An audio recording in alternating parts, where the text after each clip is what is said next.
Et les clowns anti-4x4 en Belgique, ils ont opté pour la méthode douce. Bienvenue dans Zoom Europa. Nous sommes entrés dans l'ère où les économies d'énergie deviennent indispensables. Au niveau européen, l'un des grands engagements des 27, c'est de réduire dans les 5 prochaines années à 120 grammes par kilomètre le rejet moyen de CO2 des voitures neuves. On en est aujourd'hui à 160 grammes. Le grand méchant loup, dans ce contexte, c'est le 4x4. En Belgique, à Bruxelles, des écolos s'attaquent aux véhicules tout-terrain, mais avec le sourire.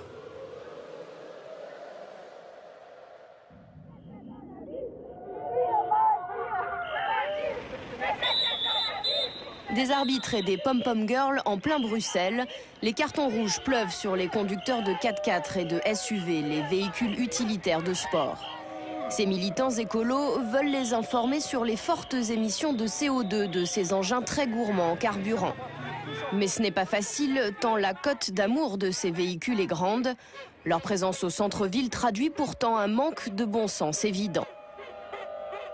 On attaque aux plusieurs plans, on parle et aux consommateurs et aux constructeurs, mais aussi aux politiciens. Mais notre message aujourd'hui, c'est aussi qu'en fait, les constructeurs automobiles, ils ne jouent pas le jeu parce qu'eux, ils sont obligés par loi d'informer les consommateurs sur les émissions CO2 des voitures. Ils ne le font pas.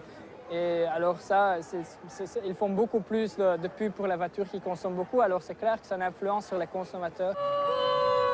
En Europe, 16% environ des émissions de CO2 sont le fait des voitures individuelles et petits utilitaires.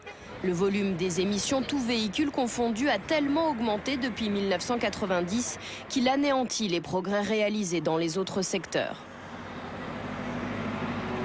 De leur côté, les Verts européens sont scandalisés car le Parlement de Bruxelles vient d'alléger l'objectif de réduction des émissions de CO2 pour les voitures neuves et de retarder son entrée en vigueur.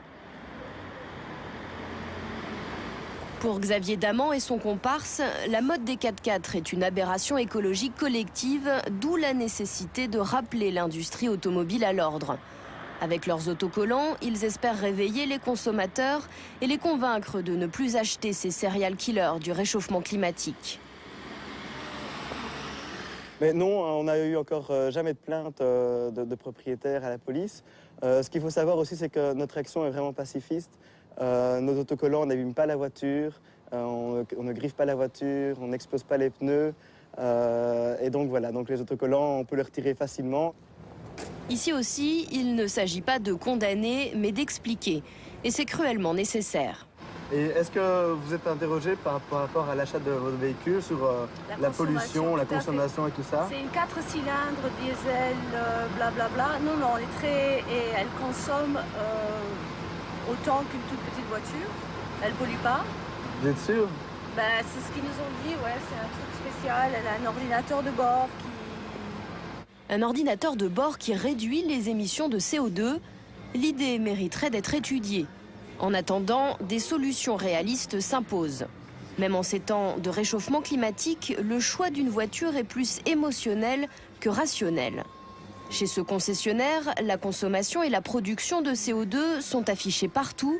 Pourtant, 50% de ses clients ont opté pour un 4x4 ou un SUV cette année. La solution ne serait-elle pas d'interdire tout simplement ce type de véhicule? Il n'y a rien contre le SUV. Je crois qu'il faut voir ça de manière plus large aussi. C'est les voitures qui consomment plus qu'une certaine moyenne ou plus qu'un certain niveau qui, à ce moment-là, faut interdire. À ce moment-là, il faut aussi interdire aux gens de beaucoup rouler ou d'accélérer fortement. Non, moi, je ne l'y crois pas. Pour moi, c'est une mode de vie, une manière de se comporter dans la circulation. À ce moment-là, il faut aussi interdire des grosses voitures en général et pas simplement les SUV. Pour nos arbitres du réchauffement climatique, c'est clair. Même une interdiction des véhicules tout-terrain ne réglerait pas le problème des gaz à effet de serre. En attendant une solution, la plupart des Bruxellois soutiennent l'action des écologistes. Les 4x4, c'est pas bien! Ça dépense trop d'essence, l'énergie! Je vois qu'on donne des cartes rouges au 4x4, ce qui est aussi pour moi une très bonne idée parce que ce sont des véhicules extrêmement polluants qui coûtent très cher. Non, mais c'est sympathique. C'est pas agressif, c'est pas méchant. Le sujet est grave, mais ces jeunes militants ont choisi l'humour pour communiquer.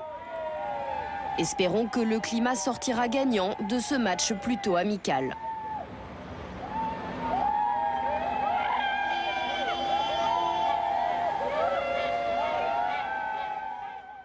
En France, les 4x4 seront bientôt soumis, comme toutes les voitures, à l'éco-pastille. Conduire une voiture plus polluante coûtera plus cher. C'est le système du bonus-malus. Pas de date encore pour l'application de cette mesure issue du Grenelle de l'environnement. La semaine prochaine, dans Zoom Europa, justement, la protection de l'environnement. 10 ans après les accords de Kyoto, quel bilan en Europe? Nous irons également en Roumanie visiter une école, quasiment un camp militaire pour des ados en difficulté.